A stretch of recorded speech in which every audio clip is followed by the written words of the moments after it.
Bonjour et bienvenue dans le monde numérique saison 2, votre podcast autour de Digimon, Digimon et sa licence dans toute sa splendeur.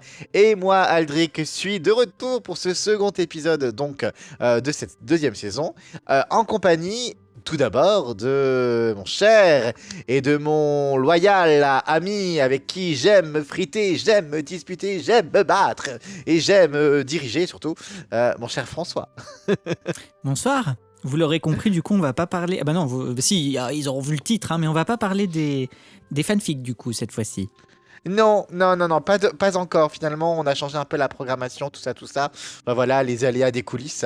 Mais voilà, ça faisait un petit moment que ça n'était pas arrivé. Nous ne sommes pas seuls. Mon Dieu. Nous sommes accompagnés. Si je vous dis un D, si je vous dis un A, si je vous dis un R, si je vous dis un double E, je crois, et un N, nous avons Darine. Bonjour Darine. Coucou, bonjour, je suis très heureux d'être là. Très bien, et ben au revoir. Au revoir. Merci pour cette intervention. C'était une feinte, ce n'est pas lui. Enfin si, on plaisante. Donc du coup, Darine de Digidio qui nous avait déjà rejoint. Si vous vous souvenez, c'est la suite logique, hein, ce podcast de cette deuxième saison est la suite logique d'un podcast qu'il avait déjà animé en notre compagnie dans la première saison. Un podcast autour des musiques de Digimon. Et oui, un podcast d'1h45 de mémoire. Oui, un très long podcast, mais qui avait été, en tout cas pour moi, fascinant. On avait appris plein de choses. Et tu nous avais promis à l'époque de revenir pour poursuivre du coup ce que tu avais commencé avec notamment d'autres saisons. Et donc, peux-tu nous dire exactement voilà, la thématique, qu'est-ce que tu vas nous raconter dans les grandes lignes aujourd'hui ? Eh ben, autant la dernière fois, on avait travaillé autour de la série Digimon Adventure, la toute première, en parlant du contexte, comment ça a été écrit, comment ça a été conçu. Enfin, on a exploré vraiment tout en détail. Et cette fois, on va poursuivre avec une série de films, des films qui ont déjà été traités ici dans ce super podcast. C'est la musique dans Digimon Adventure Try, ainsi que dans Kizuna et The Beginning. Oh. Parfait, et d'accord, l'occasion pour nous de vous rappeler en ces débuts de podcast que l'intégralité des films de Digimon Adventure Tri, moi je dis, sont disponibles dans une superbe VF que nous avons produite et créée, en tout cas, enfin qu'on a adaptée et faite avec l'équipe du Digimon Adventure Fandom Project. Cette VF est disponible sur notre site digiadventure-fandom.fr et en ce moment justement, par nostalgie, on remet chaque dimanche un petit extrait d'un des films, l'occasion pour nous aussi nous replonger un peu dans ce que l'on a fait avec beaucoup d'émotion.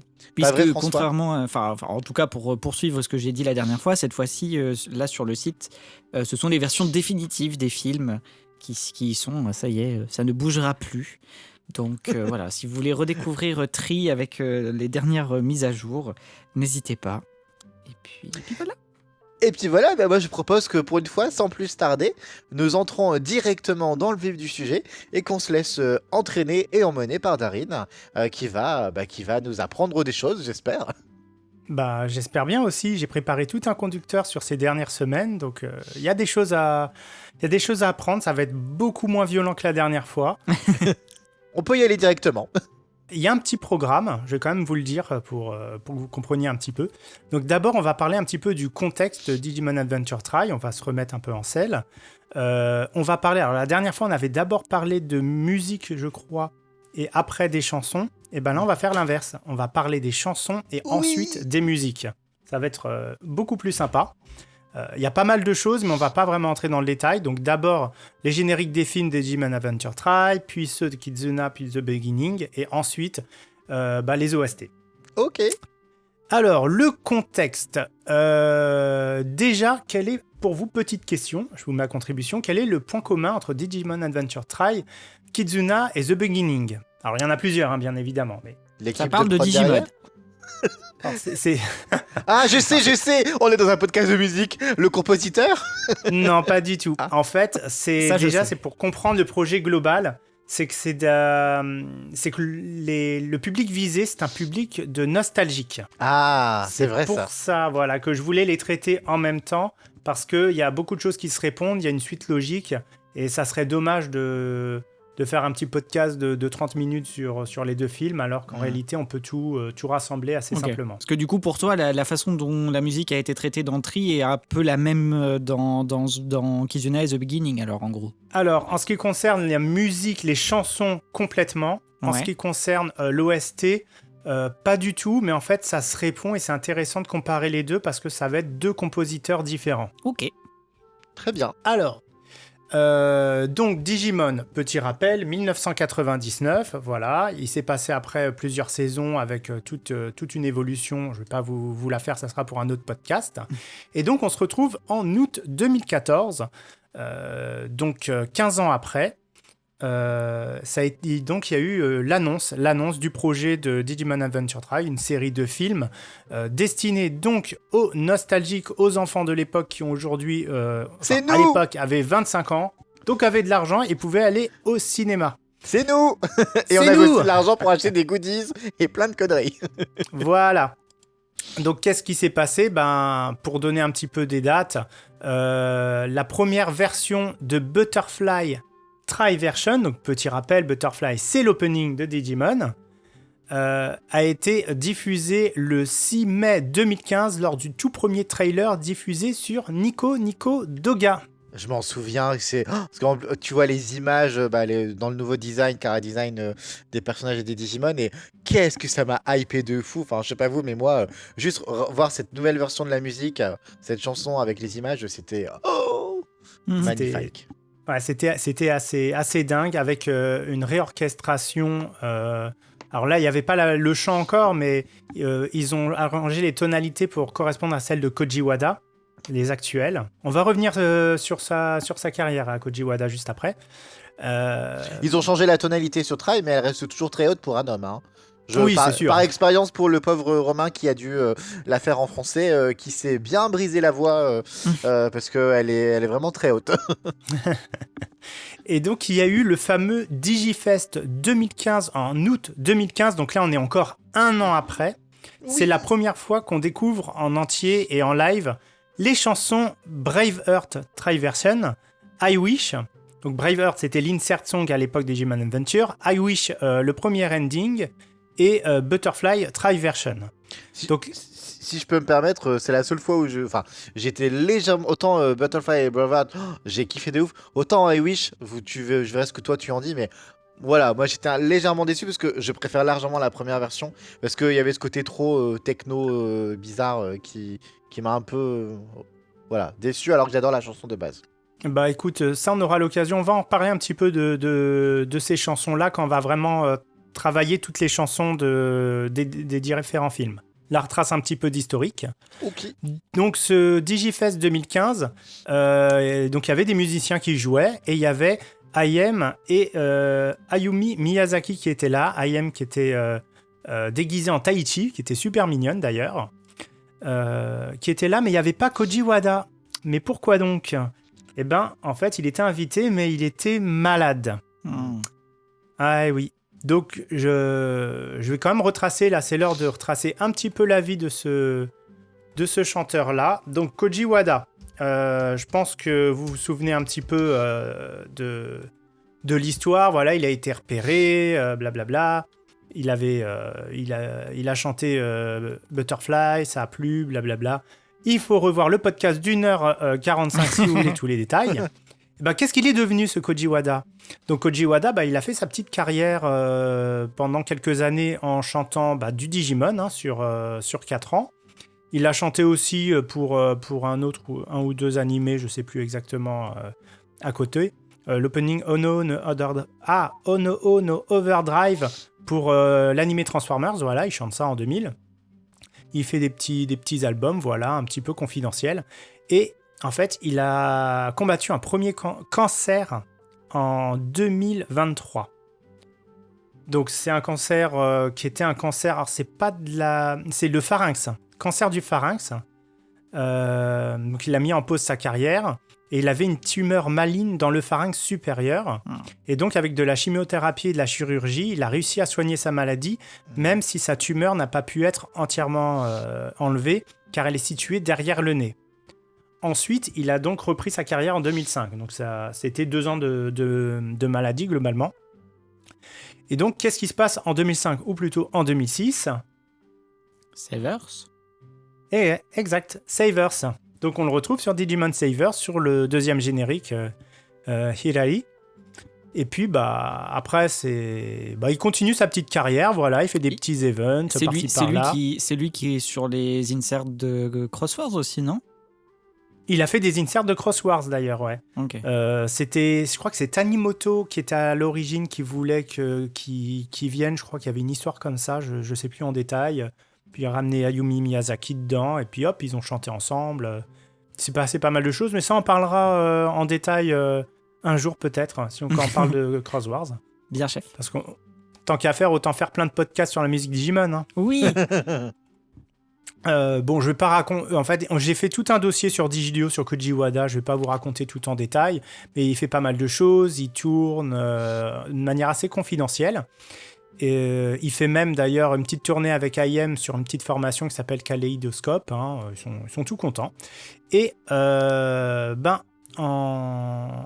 ah oui, et il a encore un nouveau.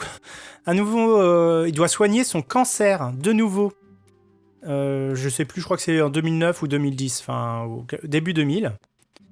C'est 2011, voilà, qui met de nouveau sa carrière de côté pour soigner son cancer. Et là, malheureusement, il a été métastasé.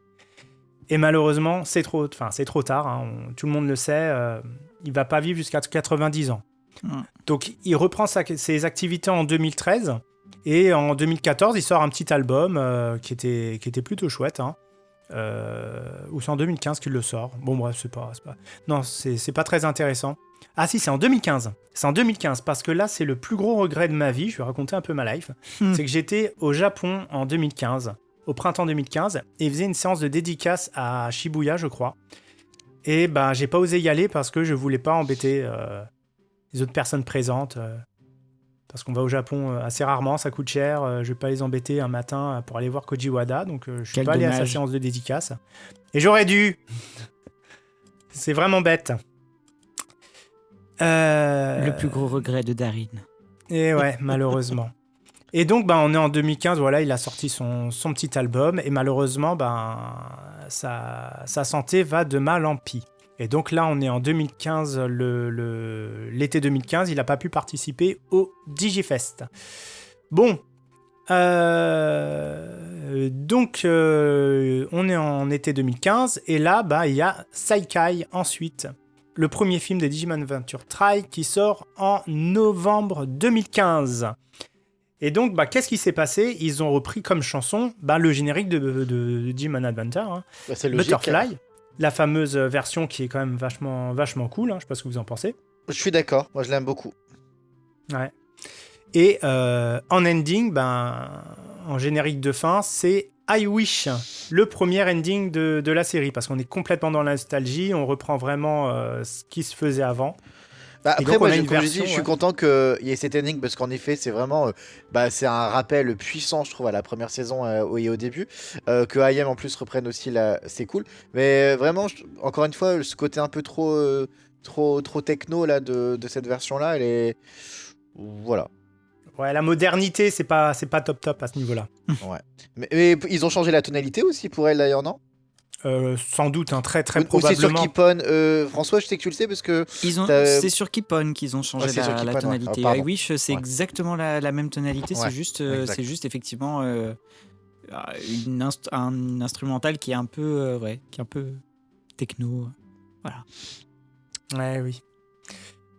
Et donc, ensuite, il n'y a pas grand-chose à dire. On va pas entrer dans le détail, les compositeurs et compagnie. Non, ça, on les connaît. Hein, on les connaît. Dans le premier podcast. Et donc, ce qui est passé, Digimon Adventure Try, c'est 6 films. Donc, le deuxième, c'est Ketsui. Donc, Décision Le qui sort Lequel en mars 2016 avec Seven. Alors là, il y a des choses à dire. Parce que Seven, quand elle est sortie, quand on l'a entendue la première fois, il y a un truc qui tique sur les vrais fans, ceux qui connaissent très très bien Digimon. En fait, c'est pas Koji Wada qui chante actuellement. C'est la bande-son de la strong version de Seven de 2009, qui est issue d'un album anniversaire qui est très très chouette, avec en plus, je crois, des chansons inédites de Taichi, Daisuke, enfin, il y a un super album. Et en fait, voilà, il peut pas chanter. Pourquoi ?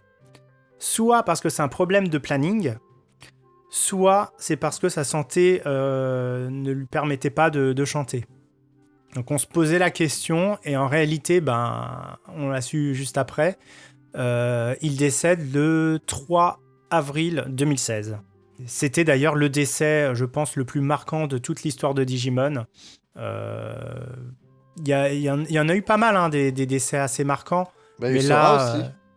Là, il y a vraiment toute l'industrie musicale d'Anisong qui ont fait des messages. Je crois même le Jam Project, il y a Ricardo Cruz qui a écrit les paroles d'une chanson pour lui. Tous les fans ils ont dessiné des papillons, puisque son surnom c'est le papillon immortel chanteur d'Anisong. C'était quelque chose. Je sais pas comment vous l'avez vécu, son décès. Pas aussi puissamment que toi, je pense. Oui, ça m'a. Enfin, j'étais triste, tu vois. Tu vois, je vais faire une parenthèse, mais je suis plus touché là par le décès hier de Michelle Trachtenberg qui jouait dans Buffy, parce que c'est une actrice. Enfin, tu vois, je la voyais réellement dans plein de séries, dans plein de trucs et tout.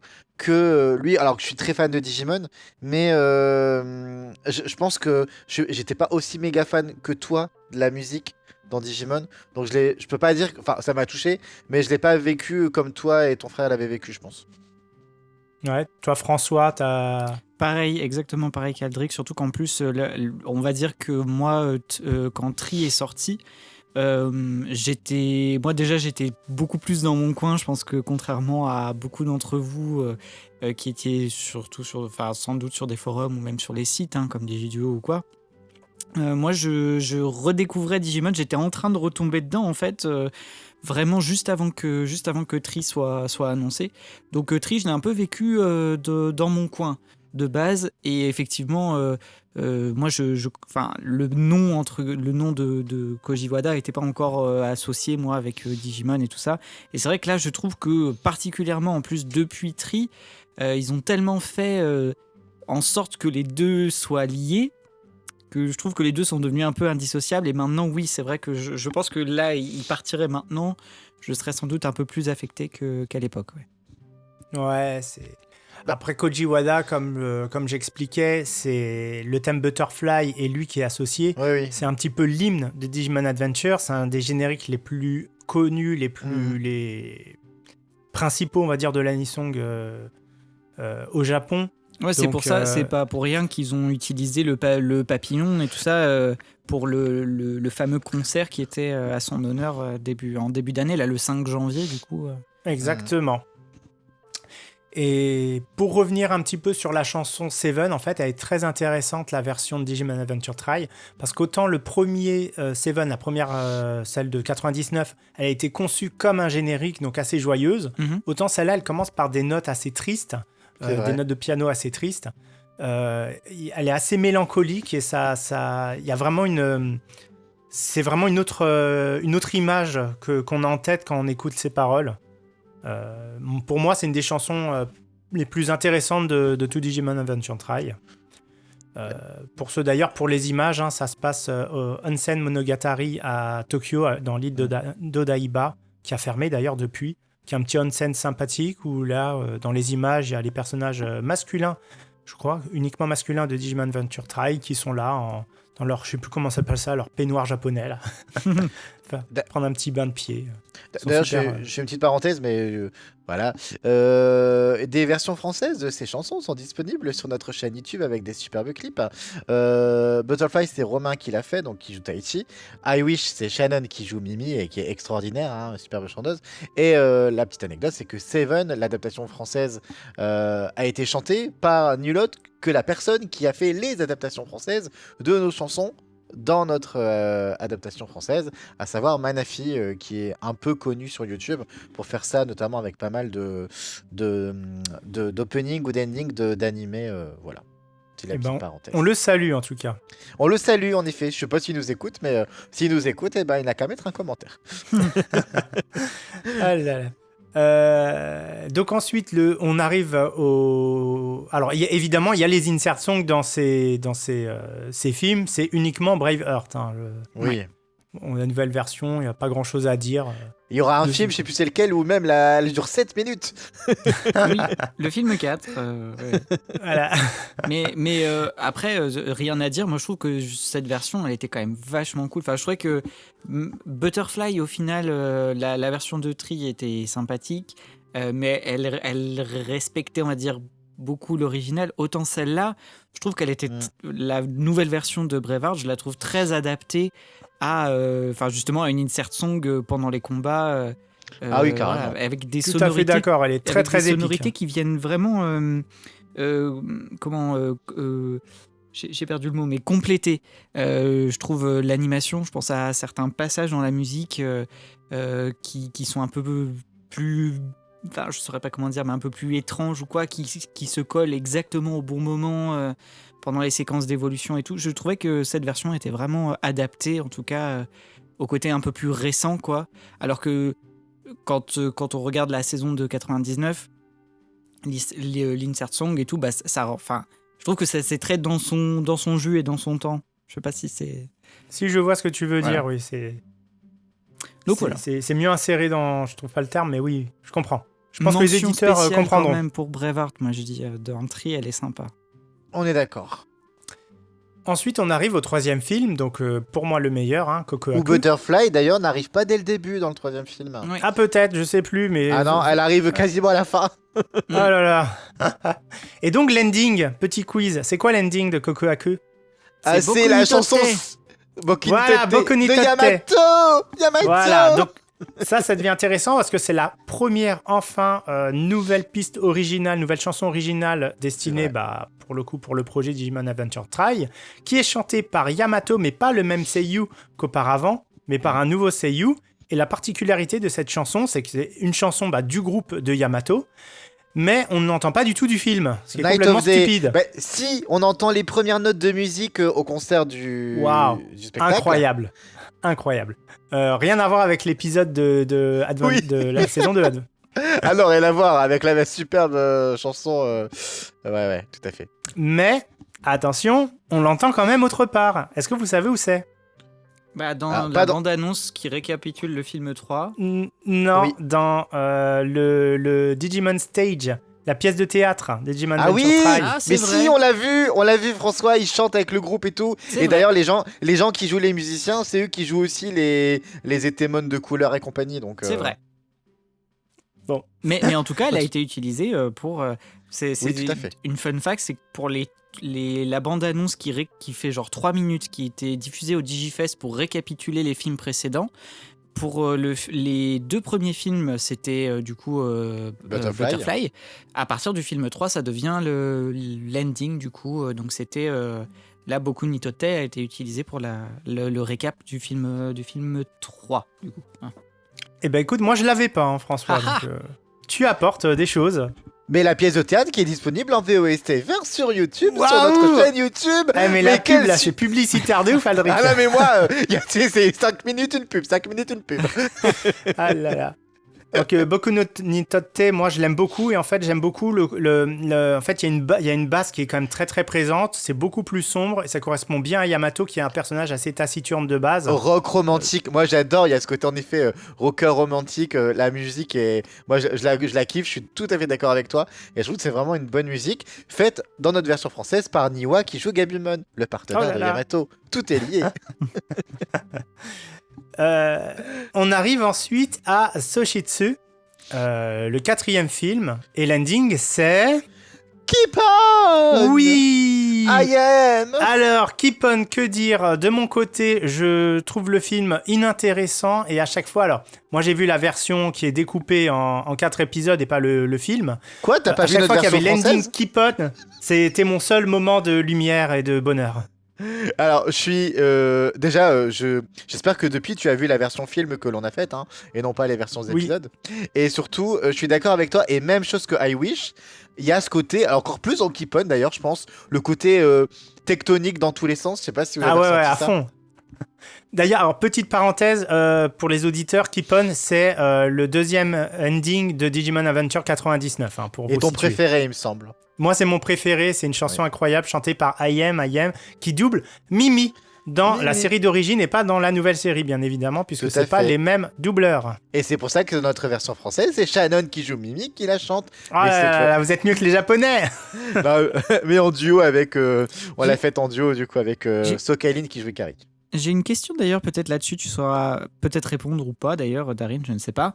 Mais est-ce que c'est vraiment dans la culture? Parce que je crois quand ils ont fait Tri, alors je vais peut-être dire une bêtise, mais je crois qu'il n'y avait plus la comédienne qui faisait Tai Chi.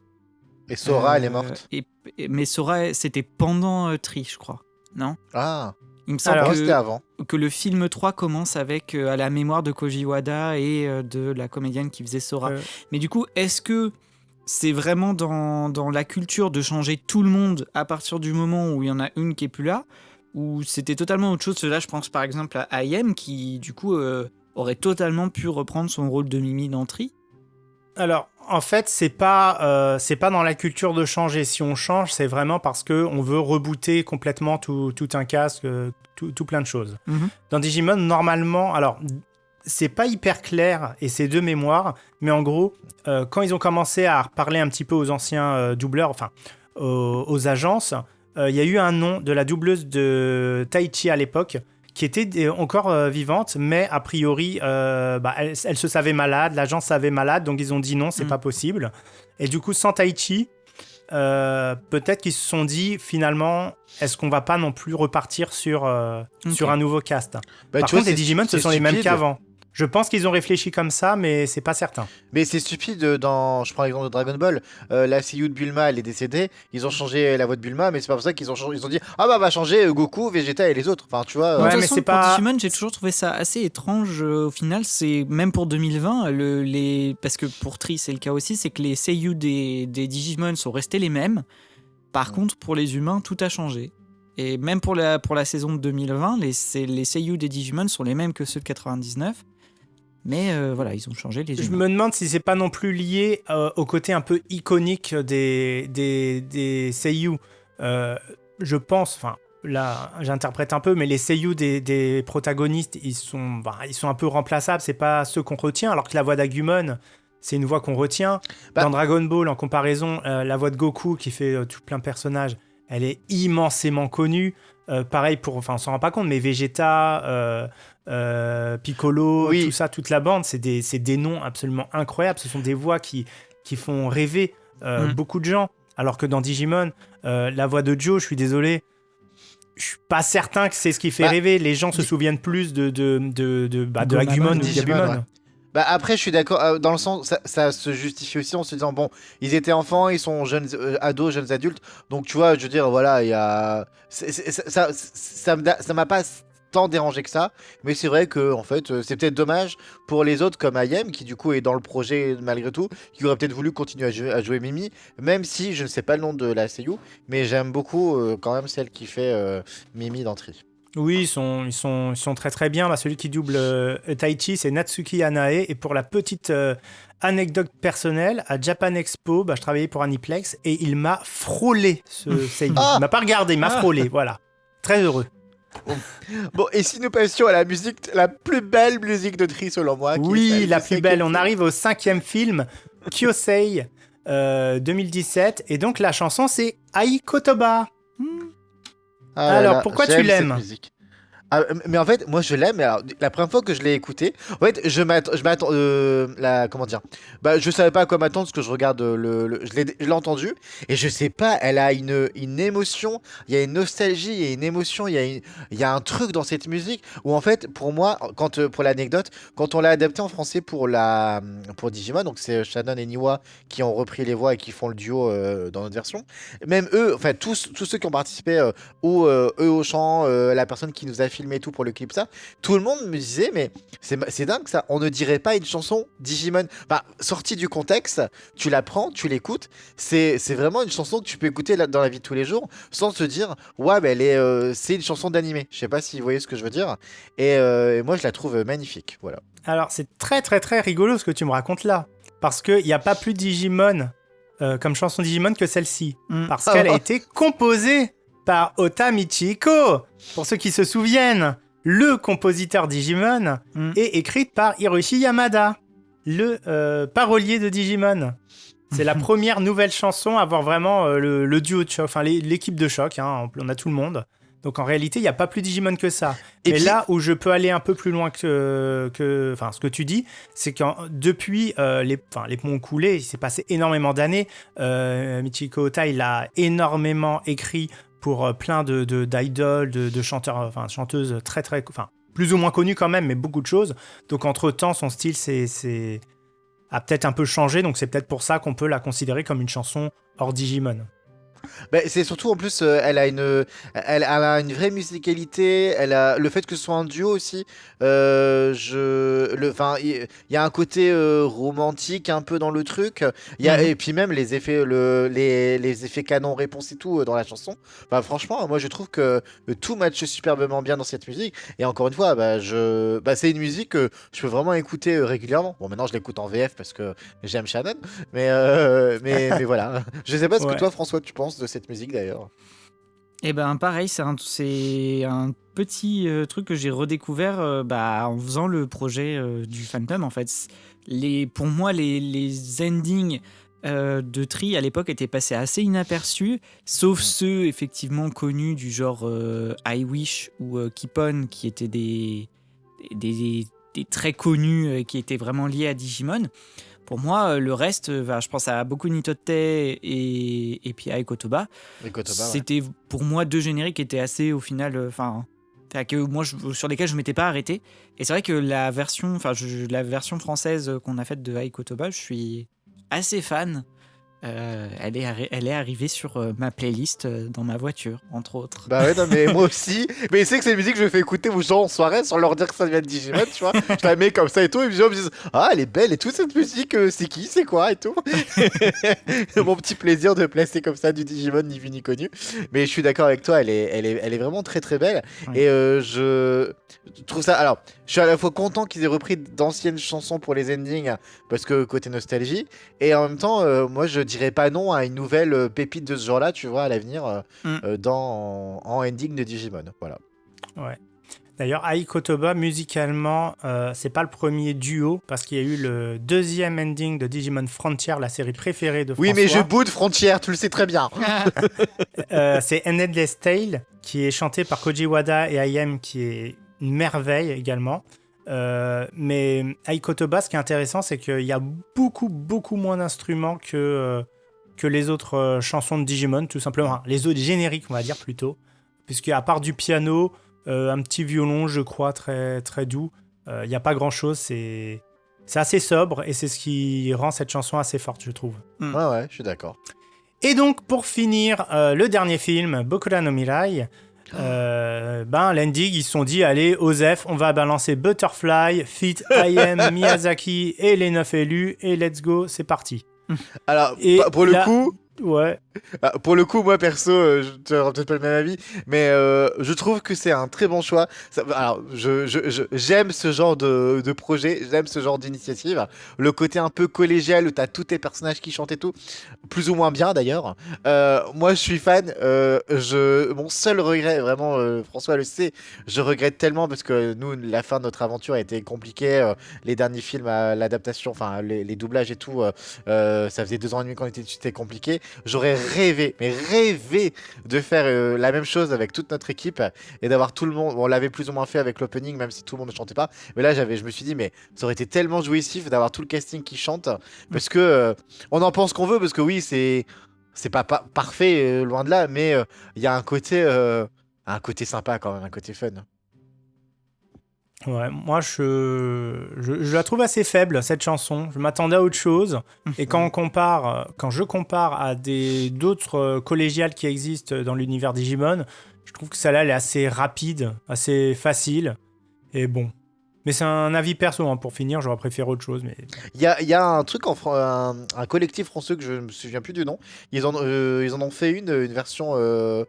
Mais toi, t'en penses quoi, François? De la version française? Non, la version japonaise. Ah, moi cet ending, je l'aime assez bien, même si, bon, effectivement, c'est peut-être pas le truc le plus extraordinaire, mais en même temps, la fin de Tri, De Try, pardon, excusez-moi, monsieur Darin, Bon, c'est le c'est seul Tri. à bien le prononcer. Hein, c'est C'est terrible. pas une vraie fin. C'est pas une vraie fin. Mais ouais, la fin de Try. Alors autant. Alors, je trouve que au final, je trouve qu'on est assez dur avec Try.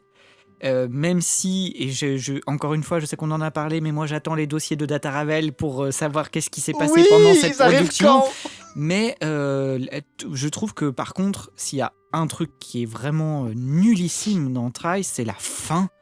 Et alors, toute la scène, je trouve ça, la scène de combat face à Meikumon, enfin à Ordinemon en tout cas, est très très bonne. Je trouve ça génial. La petite scène où Meikumon dit au revoir à Meiko, très très bien. J'aime bien tout ça. Par contre, toute la scène à la fin là, qui se passe vers Noël où Taichi appelle Meiko et tout, une catastrophe de finir sur ça quoi. Donc c'est vrai qu'après, bon, le générique comme ça, bah. Voilà, je pense qu'il n'est pas forcément. Il n'était pas déjà, on va dire, servi en termes de ce qui se passait avant pour qu'il soit accueilli à bras ouverts, quoi, ce générique de fin. Mais j'avoue que là, comme ça, je pense que ça aurait été difficile de faire mieux en termes d'ending qui soit vraiment là pour clôturer la série. Parce que s'ils avaient fait, pareil, une autre musique originale. Bah, je sais pas, pour moi, ça aurait peut-être pas forcément. Je sais pas, ça aurait peut-être pas clôturé l'aventure, tu vois, de la même façon. De toute façon, il manque un film. Il aurait dû avoir un 7e film avec autre chose. Mais bon, bref. Ouais. Non. Bon, les enfants, est-ce qu'on accélère un peu? Parce que je pense que le podcast est parti pour durer 2 heures. Oui. Alors, les chansons. Bah, du coup, il y a tous les génériques, mais il y a aussi d'autres chansons. Déjà, il y a un album de character song, comme à l'ancienne, où chaque personnage chante seul, le Digimon chante seul et ils chantent ensemble. Je crois que c'était ça le truc. C'est pas très intéressant honnêtement, l'album il est ils ont tous chanté, tous les comédiens. Ouais, ils ont tous chanté. Même Meiko, c'est nul. Elle est quoi? Il y a quoi comme c'est quoi la pochette de l'album? J'arrive pas à voir c'est lequel. Je sais plus, c'est deux albums de compile en fait. C'est pas des mini singles comme avant. Je crois que c'était ou alors non, il y a que ils chantent seuls, pardon, je me trompe, ils chantent seuls les élus et ils chantent seuls les Digimon. Il y a pas de ensemble. Ça me dit rien du tout ces chansons. Ah si, c'est sorti bien après. Et de toute façon, il faut pas écouter, c'est inintéressant, c'est des compositeurs random. Mais si on veut quand même écouter, nous, François, alors, tu les trouveras. Eh ben si vous voulez écouter, j'ai une petite sélection. Il y a Boku ni Totte, qui est le thème de Yamato, qui est réorchestré. Et Gabumon chante une chanson qui s'appelle Kimi ni Totte, où en fait c'est une chanson qui lui répond avec la même musicalité. C'est vraiment très très proche. C'est hyper intéressant. Pareil pour Koshiro, il y a Kyoku no Kakera et Tentomon chante la même chose à peu près. C'est une chanson qui se répondent. Et Mimi et Joe ils chantent un duo d'amour? Non, ils chantent pas duo d'amour. Chacun chante dans son coin. Voilà, puis bon, après les autres chansons, elles sont inintéressantes. Je crois qu'il y a Joe et Gomamon qui se répondent un peu, mais voilà. C'est un peu plus des compos rock modernes par des compositeurs divers. Bon. Si tu me les trouves, François, je veux bien les écouter à l'occasion. Petite parenthèse. Oui, bah, t'inquiète. Par contre, un peu plus intéressant, je trouve, il y a les phases B des différents singles des génériques, notamment Wish, qui est la chanson c'est la phase B de Boku ni Totte, donc par Knife of Day, le groupe de Yamato. Ouais. C'est une super chanson que je recommande. Pareil, alors ce qui est très intéressant, c'est le single Ai Kotoba. Il y a une chanson qui s'appelle PTG. C'est un duo, toujours entre les deux là, qui est très très énergique et qui est vraiment très très chouette. C'est vrai, je l'ai jamais entendu de ma vie. Ouais, oui. Et François, je veux écouter ça. Donc il y en a plusieurs comme ça qui sont intéressants, donc vous pourrez chercher, c'est plutôt sympathique. Ok, merci. Et donc là on va attaquer les chansons de Digimon de Last Evolution, Kizuna. Bah du coup, tu sais que quand tu as annoncé ça tout à l'heure, je me suis dit, mais les chansons, à part Braveheart et Betterfly, il y a quoi? Eh ben il y a Braveheart, la Last Evo version. Il y a Sono Sakie. Ah oui, le générique de fin, ouais. C'est l'insert song à la fin, quand il y a la fin du combat, je sais plus exactement ce Oui, qui s'y c'est passe. quand Taichi et Yamato font évoluer leur Digimon pour la dernière fois. Oui, là. non, mais ouais, exact. Oui, c'est pas le générique C'est- de fin, c'est Voilà, insertion, alors, c'est pas le générique de fin, c'est avant. Oui. Et donc c'est une chanson originale chantée par Ayumi Miyazaki, donc gars derrière Braveheart. C'est composé par un certain hippie, on sait même pas qui c'est, mais c'est Cher Watanabe aux arrangements, le fameux Cher Watanabe qui est toujours là. Hein, Ah oui, lui, il qui- était là pour qui gère un peu tout. Butterfly, il était là pour... Ah, il était là partout. Hein. Et on va en reparler un petit peu plus tard aussi. C'est une chanson qui est assez calme au piano, je crois. Assez différente de l'univers Digimon, mais c'est plutôt pas mal dans le film. Ça offre un beau moment d'émotion. Ah ouais, moi, je la trouve très très forte, cette scène. Et puis, le générique de fin, c'est toujours... On prend toujours les mêmes. IM, qui chante une nouvelle chanson qui s'appelle Hanarete Itemo. Iteo, pardon. Théo. Je l'ai pas du tout en tête, par contre. Ouais, C'est là, marrant, j'avoue que le générique de fin de... Ouais. Je m'en souviens, je n'arrive pas à avoir la mélodie en tête, la musique. C'est un peu... déjà, c'est pas la meilleure composition. Et en plus, c'est juste une chanson qu'on entend une fois, alors que c'est surtout Sono Sakie qui est marquante.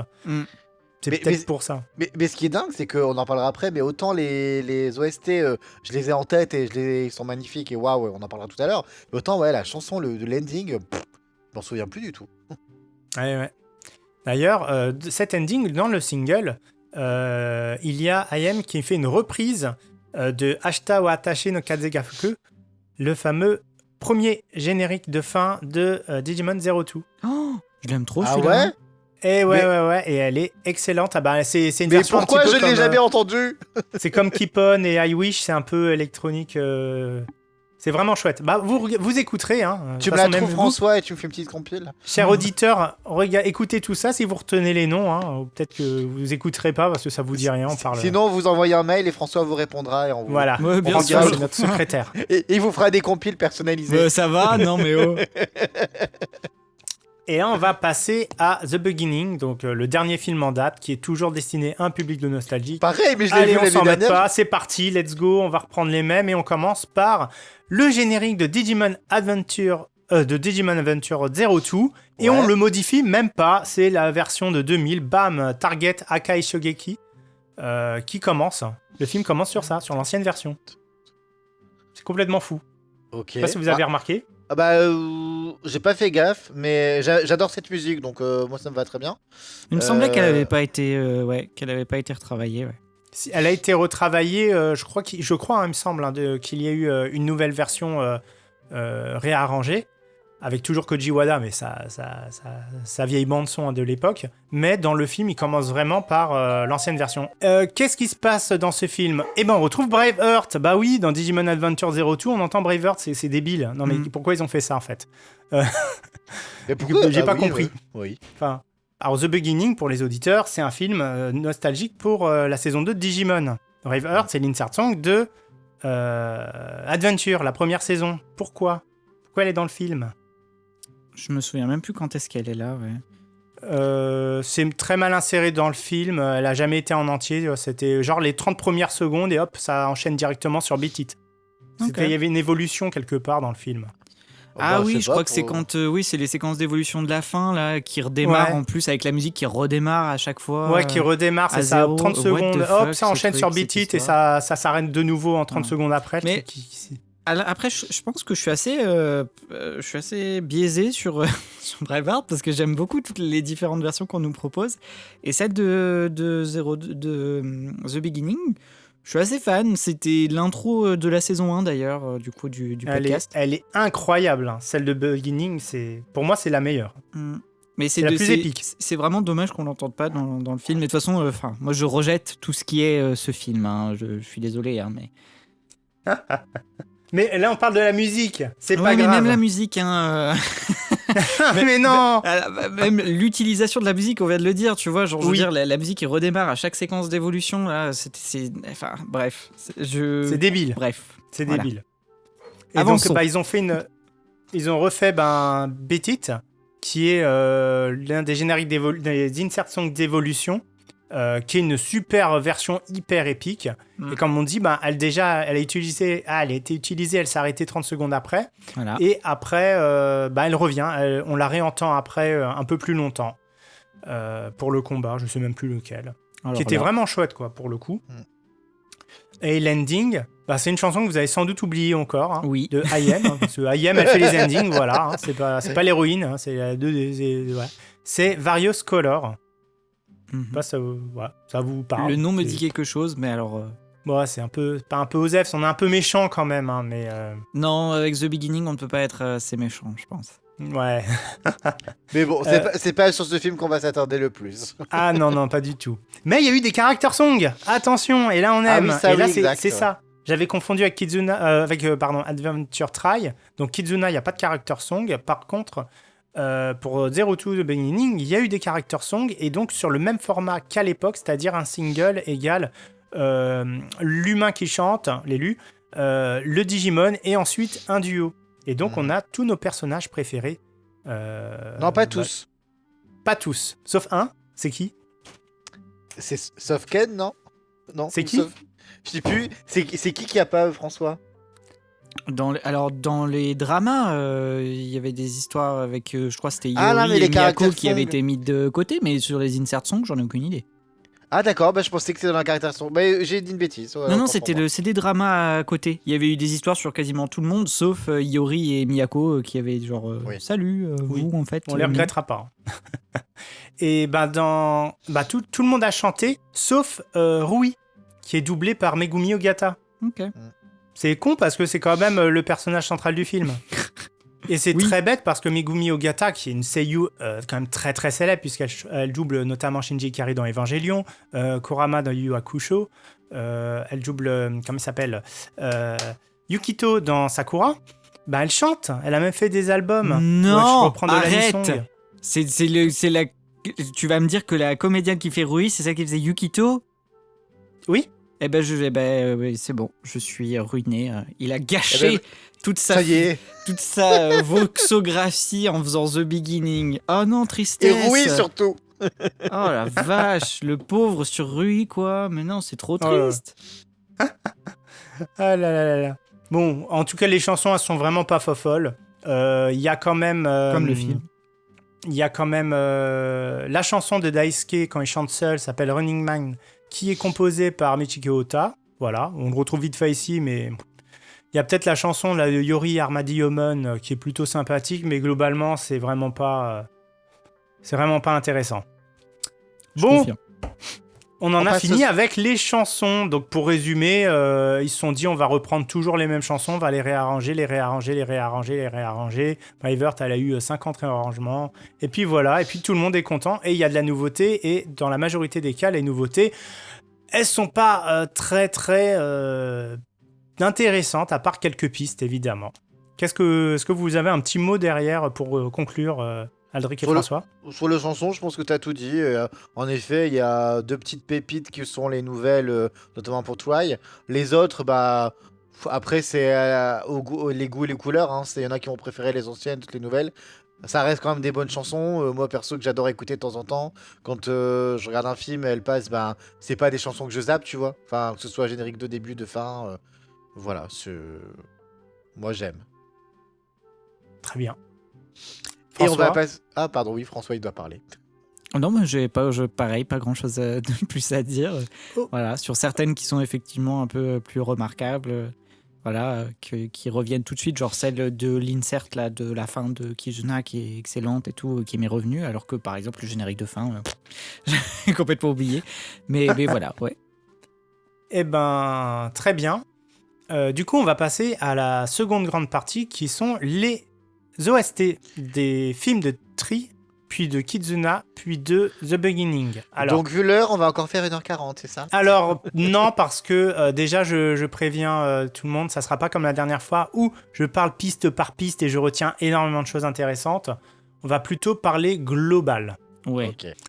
Dans Alors- tous les cas, je pense que oui. Enfin, par exemple pour Try, ça va. Enfin, globalement, il y a quand même pas mal de thèmes qui redites. sont repris ou quoi. Donc, à mon avis, Ouais, tu as. on va en parler. Alors, déjà, je voudrais faire un petit rappel des compositeurs qui ont travaillé sur la série. Donc, celui qui a travaillé pour Digimon Adventure jusqu'à Frontier, c'est Takanori Arisawa. Donc, je vous avais raconté un peu son histoire, sa vie, et qui est décédé en 2005 de mémoire. Ensuite, sur Savers, il y a un certain Keiichi Oku. Crosswars, Kosuke Yamashita. Et on arrive ensuite à Digimon Adventure Try, c'est Go Sakabe qui travaille sur le projet. Mais qui est Go Sakabe ? Hop, c'est parti pour raconter un peu sa vie. Alors, il est né en 82, c'est un compositeur professionnel qui a d'abord débuté le piano à l'école élémentaire, voilà, il compose depuis très jeune. Il a suivi une voie professionnelle en intégrant le Department of Composition du Kunitachi College of Music. Et puis, il a commencé à composer pour de l'animation dès 2005 en étant assistant du grand Toshihiko Sahashi, sur du Gundam Seed ou du Simoon. Simoon, c'est une série de 2006, c'est du Yuri avec Chiaki Ishikawa qui fait l'opening, qui est une de mes chanteuses préférées. Voilà, c'est la petite parenthèse. Et ce compositeur, vous le connaissez parce qu'il a bossé pour Hunter x Hunter 99, série extraordinaire. Full Metal Panic, série très bien aussi. Gundam Seed, série extrêmement culte. Mais aussi Digimon Adventure 2020. Et oui, tout est lié. Quelle horreur. Enfin, Quelle horreur. La musique de 2020, c'était un peu le seul truc qui sauvait la série. Hein. Je veux dire, la musique était bonne. Hein. Oui, Ouais, c'est la le seul musique truc était qui bonne, sauvait quand la même. série. Non, c'est un super compositeur, donc ce fameux Go Sakabe a travaillé avec lui au départ. Et ensuite, il a commencé à travailler pour pas mal de choses, notamment de l'anisong. Sa première composition, c'était l'OP de l'anime Zero no Tsukaima, la saison 2. Il a fait plusieurs animés, voilà. Sa première bande originale, c'est sur l'anime. Alors, attention, je lis. Ki Tabuku Katsudo Keroku, ou en français, entre guillemets, Chronic of the Going Home Club en 2013, que personne ne connaît, de toute façon, on s'en fout. Hein. Et on arrive en 2015, et c'est Digimon Adventure Try. Et là, et après Digimon Adventure Try, on l'entend notamment sur du Kamen Rider ou Death Alive. Bref, et cette saison-là, nous sommes la saison de l'hiver 2025, et on peut l'entendre sur la série, préparez-vous, I left my A-Rank party to help my former students reach the Dungeon Deep, qui est un isekai qui a l'air nul à chier, qui est sur Crunchyroll, mais je vous invite quand même à l'écouter si vous voulez entendre un peu son travail d'aujourd'hui. Ou pas, parce que c'est pas forcément un bon compositeur. Ah bon ? Voilà. Et pour la petite parenthèse, waouh, gros nerd, il fait partie du label H Bunny, une petite boîte de prod où il a l'air d'être le chef, où il collabore avec un certain Cher Watanabe. Ah là là, alors, le monde connaît, est petit. Bref, l'OST n'est jamais sorti dans le commerce. c'est vrai. Très marrant ça. C'est vrai, parce que François, il a galéré. Eh oui. Donc c'est un peu chaotique de relever tout ce qu'il y a dans les films. Alors globalement, c'est plus moderne qu'avant. On est plus dans on est plus dans quelque chose d'assez poète-poète comme à l'ancienne, un peu pour les enfants, avec des mélodies reconnaissables. Hein. Ici, c'est vraiment plutôt de la musique de fond qui se doit d'accompagner les scènes vraiment sans prendre de la place.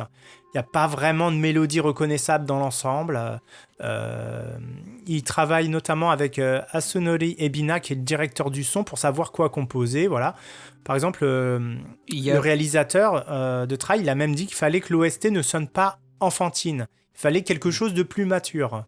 Donc le compositeur, il a dit lui-même dans une interview que c'était pas facile de déterminer ce qui est mature. Bah oui, c'est complètement abstrait. Genre c'est quoi ? C'est genre plus de cordes, un tempo plus obscur. Bref, dans l'ensemble, il a rendu une composition assez plate, je trouve.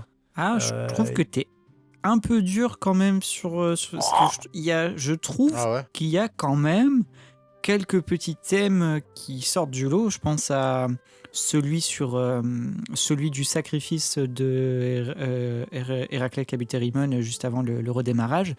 Et le thème de fin vraiment du 6e film, du coup quand ils sont en train de se battre vraiment à la toute fin contre Ordinemon, qui sont quand même des thèmes qui marchent assez bien, moi je trouve. Deux thèmes 2 thèmes sur 6 films? Oui, voilà. Non, mais c'est ça que j'allais dire. J'allais justement rebondir en disant que je suis entièrement d'accord pour dire que c'était pas non plus.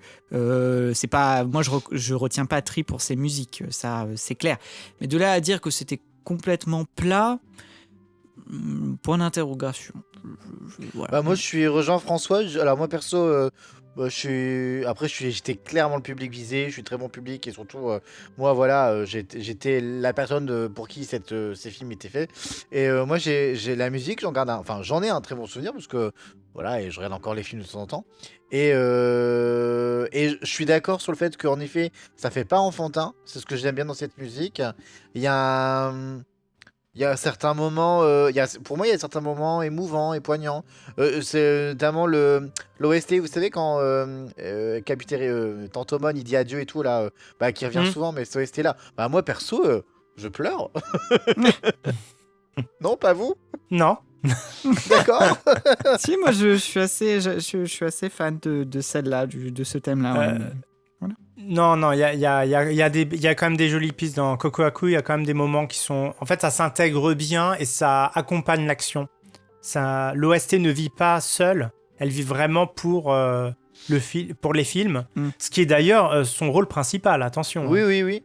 Bah, c'est sûr que, on va en parler après de Kizuna, elle est moins marquante et marquée que l'OST de Kizuna, que je sais que j'ai écouté en boucle après le film et tout, comme ça, juste pour le fun. Mais vraiment, moi, je t'ai trouvé un petit peu dur avec l'OST de Tri. Oui. Try. Et après, dites-nous dans les commentaires... Dites-tout dans les commentaires, vous aussi, d'ailleurs, vos chansons préférées, hein, sur les endings, les openings, sur l'OST, les thèmes, les musiques, les moments qui vous ont marqué, parce que je suis curieux de voir si voilà, le public est aussi divisé que nous le sommes. Alors, j'ai noté quand même quelques petites pistes intéressantes, parce que j'ai quand même tout réécouté. On a quand même la mélodie principale qui revient dans tous les films, c'est la fameuse piste nommée Avant, A-V-A-N-T. Ou Aban, des fois qui est traduite. De toute façon, tous les thèmes principaux, tous les thèmes de Digimon dans les OST s'appellent Aban, avant, et c'est une mélodie différente. C'est comme si avant c'était hymne, comme si on pourrait le traduire par hymne. Et donc elle était plutôt sympa, je ne saurais pas la mettre. On l'entend au tout début du film, du tout premier. Il y a quoi qui était intéressant? Il y a toujours Shugeki Soshite, qui est une musique un peu genre... Oui, la musique qui me... l'action, quoi. Voilà, la musique d'action, elle est toujours là. Qui sont repris de la série de 99, même Aban, il me semble que c'est... Bah, Aban, non, elle n'est pas reprise de 99, mais le nom est repris de 99. C'est vraiment, comme si on disait... c'est comme si on renommait hymne. Celle-là, elle est oui, reprise ça, ouais, c'était déjà, ouais. Globalement, je trouve qu'il n'y a pas assez de reprises de clins d'œil des chansons originales. Je vais vous dire un peu la liste, mais il n'y a pas grand-chose qu'on retrouve d'avant. Il y a Braveheart en version orchestrale, quand même. On l'entend un petit peu à la fin du premier film, qui est super chouette. Et puis pour l'épilogue, il y a même la fameuse Shori Zen no Theme, le fameux thème que l'on entend dans l'épisode 21 de Mamoru Hosoda, quand Taichi repart dans le Digimonde, et puis un peu plus tard, un peu partout. C'est vraiment un des thèmes les plus marquants de la première série. Elle est quand même là. Elle est assez chouette. Oui. Et dès le deuxième film, c'est François qui en reparlait, on reprend des thèmes. L'OST, à chaque fois, il y a quelques nouveautés dans les films, mais on reprend beaucoup de pistes qui ont été composées pour le film précédent. Donc dans Ketsui, qu'est-ce que j'ai noté? On retrouve un peu Zetsubo, voilà, qui est un peu plutôt fidèle à l'original. On l'entend quand Imperial Dramon apparaît à la fin. Ça, puis il y a c'est même aussi Butterfly. une musique, du coup, qui est repris de 99. Ouais. Mais Ouais. dans l'OST, il y a une version un peu triste, mélancolique de Butterfly, non? Oui, la version Lofi de Butterfly. Ouais, mais c'est cette musique qu'il y a dans la scène que j'adore, ma scène préférée. La scène où Mimi et Joe sont sous le pont là et qu'il pleut, c'est l'instrumental de Butterfly en version triste. Ouais. Mais tu vois, enfin vraiment, moi, ce genre de moment, moi, l'OST me prend totalement. Le nombre de fois où j'étais ému dans les films. Après, je vois ce que tu veux dire dans le sens où c'est pas des gros coups d'éclat, quoi. C'est pas non plus, tu retiens Patry pour son OST, c'est vrai. Je pense que Ouais. c'est ça que tu voulais dire aussi par un Mais peu plat. mais sans l'OST, les scènes seraient moins. Il y aurait... L'émotion serait moins là. Enfin, je sais pas comment dire. Bah, je sais pas parce que je sais que là je m'avance un peu et on en parlera après, mais quand tu vois ce qu'ils ont fait sur The Beginning, au final, si tout avait été comme ça, pourquoi pas? Ouais. Voilà. Ouais, bah oui. Moi, je m'en fiche, hein, c'est bon, moi ça me fatigue. Hein. De toute façon, Bon, elle est bah, même pas suivant. sortie l'OST, donc il n'y a pas à la réécouter, comme ça c'est fait. Hein. À Kokoaku, intéressant, il y a une piste à l'harmonica, c'est la mélodie de Run with the Wind, le thème de Yamato dans Oui. Adventure. Oui. Voilà, on l'entend quand Sora et Piomon discutent de l'avenir de Sora, voilà. Oui. Et Sora pense à Yamato, c'est pour ça. On entend cette- Ah Waouh. Yamato bien. et d'ailleurs, on a hâte, hein, on va bientôt découvrir le mariage sur petit Oh, mais- écran de Yamato et Sora Bien sûr, dans mais Beyond. Oui, moi Ouais, j'y crois. quasiment Et pas, ouais, oui. hey, On va bien rigoler. fun fact, s'il y a une image, ne serait-ce qu'un plan d'un mariage entre Yamato et Sora dans Beyond, on se le dit là, vous m'invitez au resto. Hein. Ouais, c'est ça, ouais.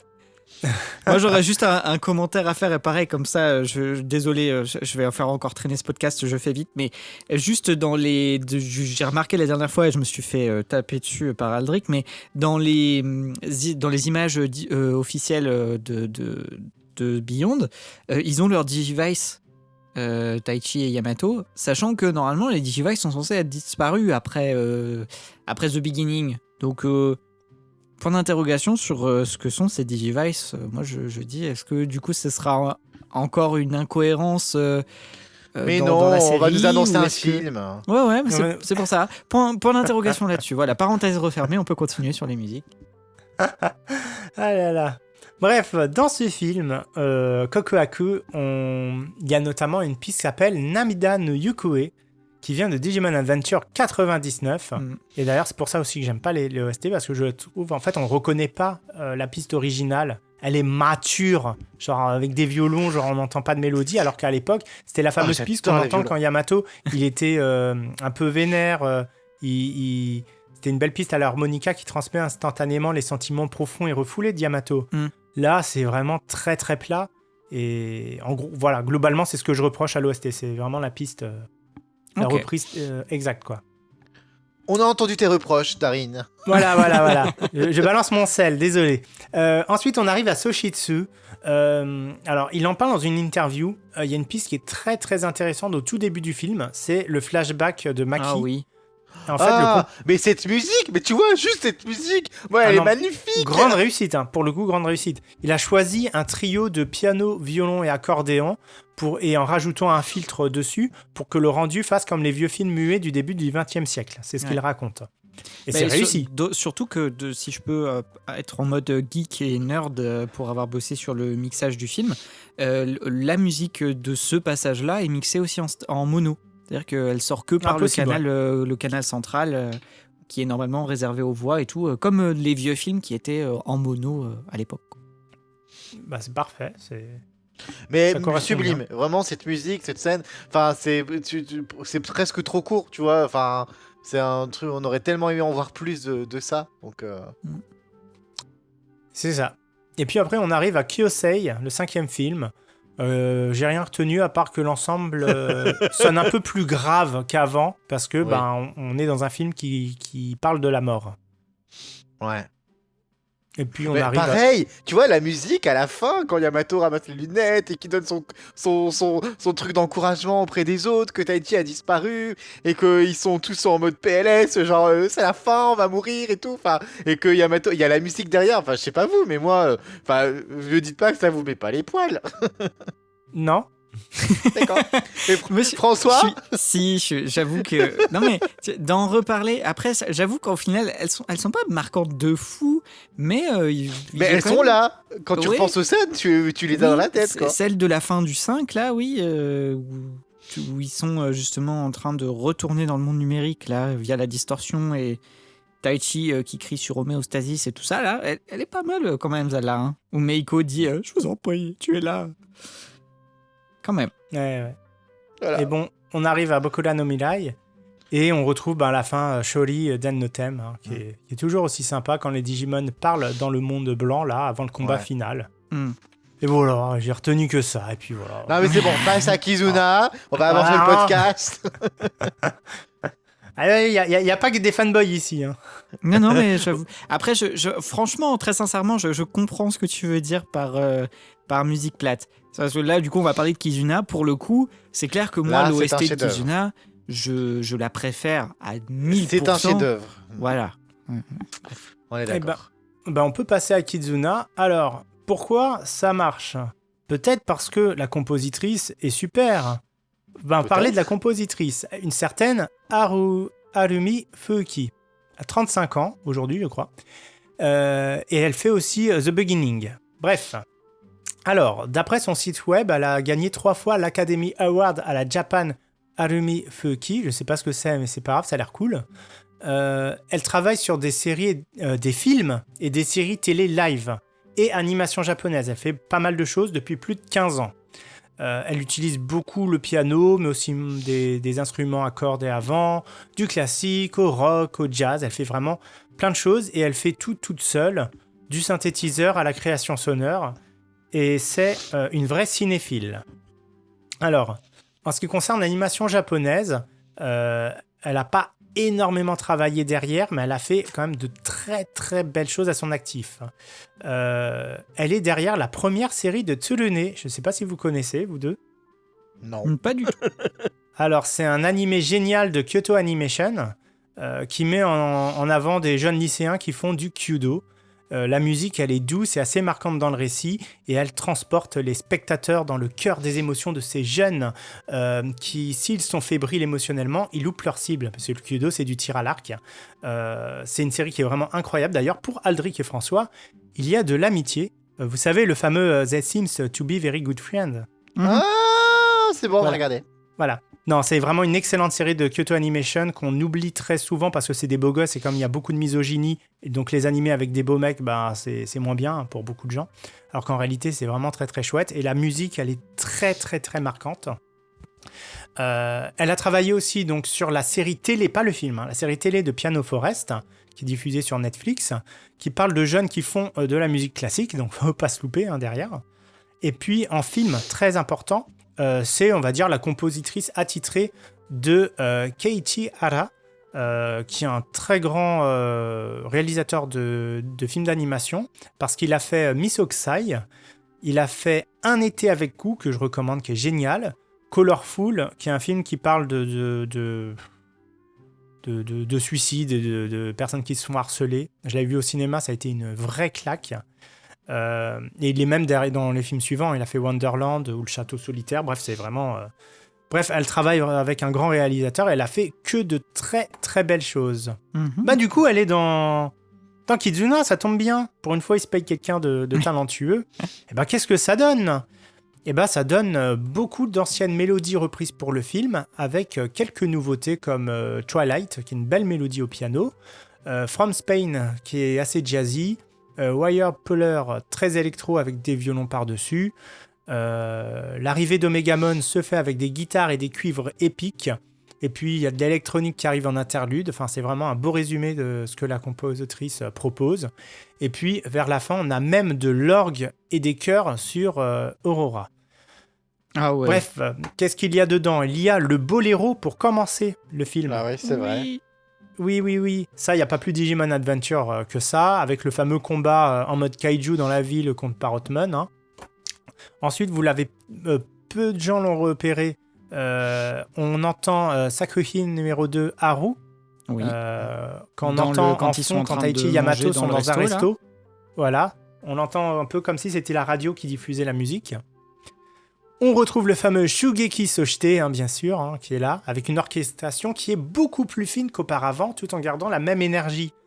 C'est ça, moi, que je voulais dans Digimon Adventure Try. Ok. On reprend l'essence et on fait quelque chose de moderne. On fait pas un truc assez plat, un peu nul, quoi. Il y a même une reprise ici de Target en version jazzy, qui correspond à l'ambiance du Resto Daisuke. Qu'est-ce qu'il y a ? Et puis, il y a Shori Zen no Theme, toujours les mêmes thèmes qu'on retrouve à la fin, là, quand Taichi et Yamato discutent avec Gabumon et Abumon avant le combat final. Et il y a même une version réarrangée de Braveheart. Et puis, à la toute fin, quand c'est l'heure des adieux, il y a à l'harmonica Walk on the Edge de Yamato de Zero Two. Oui. Bref, en gros, pour moi, si Kizuna il a pu marquer les fans, c'est parce que l'ensemble du film, musicalement, et même tout le film global, il digère mieux ce qui faisait l'essence de Digimon Adventure, avec des nouveautés et des musiques fanservice. Ouais. La musique, vraiment, elle fait partie de l'aventure et elle n'est pas en retrait, pas du tout en retrait, elle est vraiment en avant. Et ça aide beaucoup pour rendre le spectacle épique. Voilà, je sais pas ce que vous en pensez, globalement, j'ai tout dit. Ouais. Je laisse François parler et je clôturerai. Ouais, non, mais l'OST de Kizuna, pour moi, c'est un bijou.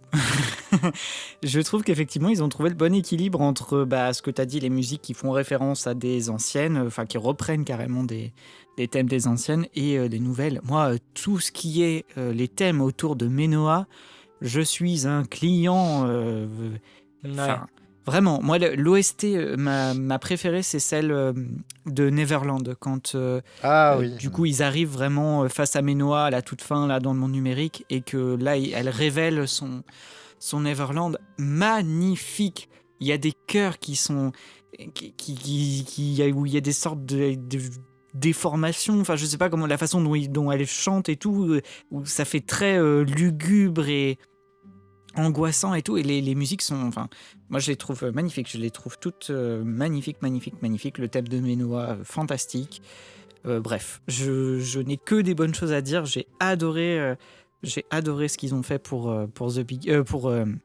Kizuna, justement, et et je trouve aussi l'idée d'ouvrir le film sur le boléro, c'était aussi une très très bonne idée, en mode clin d'œil, voilà. Parce que d'ailleurs, un petit fun fact, j'en profite, mais il y avait le boléro dans Tri, mais ils l'ont réservé. Alors parce qu'en plus, ce qui est assez surprenant, c'est que c'est un nouvel arrangement, mais ils les ont réservés pour les petites bandes annonces qui étaient exclusivement sur les Blu-ray. C'est genre des petites bandes annonces qui étaient diffusées peut-être à la télé au Japon, je ne sais pas, qui étaient juste là pour dire le Blu-ray sort. Mais donc du coup c'est vraiment juste le boléro comme ça qui doit durer peut-être ça doit durer 15 secondes quoi. Et je comprends pas qu'ils aient pas repris des thèmes comme ça d'entrée. Voilà, fin de la parenthèse. En tout cas je trouve que c'est très bien dans Kizuna, et je suis un fan fini de l'OST de Kizuna. Très bien. Moi aussi, je suis d'accord. J'adore la musique, j'adore l'OST, je peux les réécouter plusieurs fois. Je trouve que, tu vois, au fur et à mesure de Trip, Ila, Kizuna, ça a suivi le public, c'est monté en maturité. Et c'est ça aussi, il y a un côté nostalgie, il y a un côté mélancolie, il y a la tristesse, il y a de l'émotion. Je trouve que les musiques, autant que le film, parlaient au public adulte que nous étions venus. Donc voilà. Globalement, j'aime, mais ne me parlez pas de The Beginning, je m'en souviens déjà plus. Et on va parler de The Beginning parce que autant l'OST de Try n'est pas sorti, Kizuna, elle est sortie, et The Beginning, elle n'est pas sortie. Que du plaisir pour travailler ce podcast, hein, bien évidemment, faut revoir le film. C'est difficile de tout réécouter, donc on est quand même dans la même veine que le film précédent, avec une OST assez léchée, mais pour le coup beaucoup moins mise en avant dans l'histoire. Elle l'accompagne. En fait, c'est comme si c'était la compositrice qui faisait pour moi du Digimon Adventure Try. Ouais. Alors, petit souci perso, c'est que je connais pas bien l'OST de Digimon Zero Two, parce que c'est la seule série de Digimon que je n'ai toujours pas vu en VO. J'ai vu toutes les autres en VO sauf celle-ci. Donc mais reconnaître je suis choqué, des thèmes, alors que c'est là-dedans qu'il y a ton personnage préféré. Mais oui, mais son doubleur français, je l'adore, et j'adore ses chansons, mais voilà. Hein. Bref, de toute façon, c'est pas un film nostalgique, ce film, contrairement aux autres. Genre, j'en parlais comme nostalgique. Si, ça vise un public de nostalgique, mais c'est pas un film nostalgique parce que il essaye de construire quelque chose, peut-être de manière assez ratée, c'est pas grave, hein, mais au moins il essaye de proposer autre chose, avec une OST qui est beaucoup plus dramatique. Alors on retrouve quand même le boléro au départ avec Rui qui regarde la tour de Tokyo avec l'œuf qui apparaît. L'intro pareil c'est Target, hein, la version de 2020. Il y a aussi du Target au piano. Les violons, la musique de fin quand le combat est terminé, ça rend le tout très très émouvant avec des chœurs un peu après. Alors je sais, pour moi il me semble que c'est Various Color, donc l'ending du film en version orchestrale à ce moment-là, mais je suis pas sûr. Bref, j'ai rien à retenir, mais voilà, c'est au moins elle accompagne le film et c'est plutôt chouette. Je sais pas ce que vous en pensez, Ouais. vous. Bah ouais, j'en pense que oui, comme toi. J'en pense qu'on peut déjà aller à la conclusion, moi. Oh là là. Bah moi j'ai rien de positif à dire sur The Beginning. T'es méchant. Autant Kizuna, effectivement, je me retrouve à écouter l'OST en dehors du film. Autant The Beginning, excusez-moi. En même temps, elle est pas sortie l'OST. Elle est pas sortie Ouais. en plus l'OST. Bah voilà. Bah non. donc, Raison de plus, mais de toute façon je ne l'ai pas cherché, donc je t'avoue que je ne l'aurais pas cherché à Mais- l'écouter. Voilà. Mais du coup, parce que là on a parlé de ça, mais est-ce que tu as prévu pour ta conclusion une petite transition peut-être sur la musique qui va accompagner Beyond dans 15 jours? Non, j'ai rien prévu dessus, mais ça D'accord. va être. Je crois que c'est Braveheart qui va être derrière. Ah oui, Donc, comment ça tu balances ça? Super! Je pensais que tu allais faire un truc en mode oui, et justement, c'est une musique que vous adorez tous. Bah non, il a balancé. Non, mais le c'est bon, titre. hein, Braveheart, ça fait. Mais on 30 ans sait qu'on se la déjà, tape, je l'ai là. déjà annoncé plein de fois. Je sais qu'on le sait déjà, mais peut-être que tu as déjà annoncé le premier podcast qu'ils sont en train d'écouter et Ah. qui débarque par hasard. Bah non, mais je c'est ne sais pas. Braveheart, c'est tout. Oui, Bah, c'est Braveheart. Voilà, il y a déjà eu 10 ou 15 réarrangements de cette chanson, bah, il y en aura un 16e. Voilà. Il y aura un Attends, parce 16e. que ça se trouve, ce sera même pas réarrangé. Hein. Ils Ah vont ouais. peut-être te se mettre la version de 99 et puis c'est tout. Hein. Ce serait une version avec des explosions, des violons, La des version- trombones, des tambours. La version de Butterfly qu'on a eue dans la petite vidéo qui est sortie en août dernier, c'était la version de 99 et c'est tout. Donc, C'est pas vrai. C'est vrai, pardon. Oui. Ouais, mais Voilà. après Butterfly, il y a Koji Wada derrière qui est décédé, alors que là, il y a Hayao Miyazaki qui fait beaucoup de réarrangements, même perso, hein, quand Ouais, ouais. il fait des petites Mais- vidéos YouTube de temps en temps. Eh ben, Où il lançons les réarrange, paris, mais moi, j'attends pas une nouvelle version. Hein. Franchement. Ah, pour le coup, pareil. Hein. Ah. Mais bon, on verra. De toute façon, Bon, ça va être, moi, j'ai pas fait de pari. On verra ce qu'on aura. Et puis, Ouais. je suis quand même hypé, contrairement à certains parmi nous, de Beyond et de le regarder à 4h du mat, peut-être, avec certains d'entre vous. Ah, de toute façon, si on doit faire le choix entre être hypé par ce petit court-métrage assez sympathique et la publicité qu'on paye à Tokyo, à un moment donné. Voilà, bref. Je partage un peu l'avis de Darin, là, pour le coup. Hein. Mais c'est bien, il faut qu'il y ait quelqu'un qui reste hypé ici, hein. Sinon ce serait un peu triste. De toute façon, je suis là juste pour représenter la partie hype des fans, hein, parce que De toute Voilà. manière, voilà, il faut imaginer dans le groupe Aldrich, c'est le duo qui râle tout le temps dans son coin et que personne n'écoute. Et que- non, dans le groupe, parce que fun fact, on a un groupe où on est quelques-uns à parler entre autres de Digimon, mais surtout de Digimon. Je suis quand même le gars qui fait vivre ce groupe. Je suis là tous les jours. Regardez, il y a ça, il y a ça, il y a ça, et en mode ultra hypé. Et derrière t'as ouais, ça va être nul, il va se passer ça et ça. Ouais, je vous laisse deviner qui râle derrière, hein, parce que du coup. Je suis pas le si grand râleur que ça, au contraire, moi je suis la Mimi, je suis Mimi en mode je réunis tout le monde, allez, ça va être trop bien, ça va être trop bien. Et non, on a François qui pour le coup joue réellement Joe. Ah, moi, je porte pas bien mon emblème de l'espoir. Hein. Je Ah vous non, avoue non, que pas du depuis- tout. Non, mais très sincèrement, hein, depuis The Beginning, pour moi, c'est la descente aux enfers. Hein. Moi, je J'attends, me demande si François, c'est pas plutôt Cody. Genre un peu sérieux dans son coin. Ouais, Toi je sais pas si je suis Yori pour le coup. Je sais pas, parce que. Ouais, bref. Mais, Je sais pas mais qui je suis. Darin, t'es plus entre deux quand même. Je trouve que t'es assez mesuré, tu vas être assez hypé comme moi sur certains projets qui vont être annoncés. T'as quand même une réserve, mais t'es pas aussi catégorique que François en disant de toute façon ça va être nul. Hein. De toute façon, bah, François, depuis qu'il dit que Digimon Frontier c'est nul, faut qu'il se taise. Hein. Alors, surtout que moi, Frontier, si, je l'ai mis en dernier. Bah, moi, au moins, je l'ai regardé en entier, hein, contrairement à certains ici présents.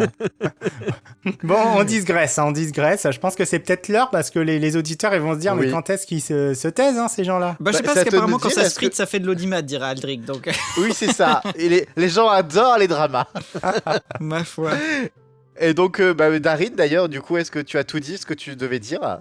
Oui, bah j'ai tout dit sur ces films. Globalement, ça reste des choses assez intéressantes, très intéressantes musicalement, qu'on aime ou qu'on n'aime pas. C'était un plaisir de travailler ce numéro. Et j'aimerais bien travailler d'autres numéros, mais le problème, c'est que je n'ai pas trop envie de parler de la musique de séries Digimon ou d'autres choses avant que, on va dire, le produit soit traité Oui. par vous, quoi. Bah, on a déjà traité Savers, on va traiter bientôt Frontières grâce à un auditeur qui va participer avec nous. Moi, là, je vais me mettre enfin avec Valentin sur Appmon. Non, pas Appmon. Si, c'est ça, Appmon. Si, c'est Appmon. Ok, donc du coup, bah ouais, en effet, il y aura d'autres trucs que tu pourras traiter. On a déjà traité du reboot, alors je sais pas si tu veux faire. Non, reboot, c'est inintéressant. Non, Voilà. Bon, après, on pourra toujours faire, parce qu'en fait, le truc, c'est que Savers, c'est inintéressant, ça va être rapide. Appmon, il n'y a pas énormément de choses à dire dessus, pareil. Pareil Bah, pour peut-être- Digimon Adventure 2020, je veux dire, c'est le même thème qui repasse Oui, en oui. boucle. Non, mais Donc, en peut-être fait, dans on ce cas-là, pourrait faire quand un on aura- podcast bâtard avec tout plein de séries dedans, et puis let's go. Voilà, quoi. c'est ça, c'est ce que je vais te proposer. Et puis peut-être aussi, si un jour tu as une autre thématique autre que la musique que tu veux aborder, que tu veux traiter, voilà, ça peut être, on ne sait pas, si ça se trouve, dans 6 mois, on va nous annoncer une nouvelle série, un nouveau film ou que sais-je. Voilà, Et quand t'auras je vous envie de dis que regarder c'est ton avis. l'espoir, j'ai rendu mon emblème. Hein. Voilà. Bon, on en parlera. Tout à fait. Et ben, en tout cas, sur ce, chers auditeurs, on vous remercie de nous avoir écoutés, d'avoir accueilli Darin pour son exposé aujourd'hui. Oui. Mettez-lui une note dans les commentaires. Moi, je lui mets un 10 sur 10. Attends, parce que quand même, moi je mettrais Oui. juste un truc, c'est que du coup, toi, Darin, t'as donné un avis assez vite fait sur les OST, mais est-ce que toi, t'as des trucs que genre The Beginning ou Kizuna ou Tri, des trucs où vraiment t'as trouvé génial ou pas du tout? Alors, le problème, c'est que Kizuna, je suis pas spécialement fan du film. Ah mon dieu. Je trouve que le film, il est biaisé dès le départ avec le fait que les Digimon disparaissent. En fait, ils disparaissent pas, donc j'ai pas ressenti énormément d'émotions. Et j'ai plutôt un avis plutôt froid sur la musique, c'est-à-dire que je la trouve géniale, mais j'ai pas été transporté. Ok. Comme l'était par exemple la série de Tsurune de la même compositrice. Ok. Et pour The Beginning, en fait, je l'ai pas. J'étais très frustré par les chansons qui sont coupées. Et je trouve que la musique, elle accompagne bien, mais j'ai pas grand-chose à dire dessus, à part que le film. En fait, j'ai plutôt envie de critiquer le film que la musique. On est d'accord. Mm. On est Voilà. d'accord. Et en mais plus, c'est voilà, Try, j'ai pas trop aimé, donc enfin la musique, donc en fait, voilà, il y a pas, Pas grand chose y à a pas dire. de moment d'émotion très très pertinent, quoi. Ah, j'étais curieux quand même d'avoir ton avis, parce que du coup, tu l'avais pas trop donné. Autant pour Tri, du coup, t'avais un peu esquissé, mais pour le reste. Non, j'aime bien ces films, j'aime bien la musique, je suis absolument passionné par tout cet univers, mais ça veut pas forcément dire que ce sont mes OST préférés. C'est notre. Clairement, c'est l'heure du coming out. Les musiques de Digimon, je parle des OST, hein, je parle pas des chansons, c'est loin d'être mes préférés de l'animation japonaise. Hein. Oui. Bah, de toute façon, je crois qu'on en avait déjà parlé dans le premier podcast. On disait que les OST de Digimon, c'était pas non plus ce qui brillait le plus, en tout cas en 99. On allait rarement écouter des musiques comme ça de l'OST issues de Digimon à l'extérieur, comme ça, pour le plaisir. Exactement, là où Digimon gagne énormément, c'est sur l'utilisation des chansons en insert, en caractère et tout, où ils ont fait un travail assez exceptionnel sur les premières saisons, et qui vraiment apporte beaucoup de choses, surtout dans les séries la 2, la 3 et la 4. Eh Bon, allez, bien, clôturons, moi Adrien. je vais clôturer en vous disant donc qu'on se retrouvera a priori dans une quinzaine de jours par rapport à la date à laquelle sort ce podcast, et que dans 15 jours, si l'on se retrouve par rapport à la date de ce podcast, c'est pour faire le podcast autour de Beyond. Donc Ouais. voilà, on ne sait pas encore de quelle manière on va le faire, mais il sera sur Beyond et sur... c'est la Digicon hein, qui est... C'est ça, c'est la Digicon. Le Beyond Voilà. sera diffusé pendant la Digicon. Donc on parlera Beyond, Digicon, voilà. Ça se trouve, on fera plein de podcasts, qu'il y aura plein de choses à dire, ou pas. Donc sur ce, on vous remercie encore une fois de nous être fidèles. Laissez vos petits pouces, vos commentaires, vos abonnements, vos mails, ce que vous voulez. Nous, ça fait plaisir de vous lire et de vous entendre. Darin, un grand merci pour cette préparation et ce travail, au-delà de ce que... on prépare nous d'habitude. Et puis, on se dit à très bientôt dans le monde numérique. Oui, à au revoir. Des bisous. Bisous.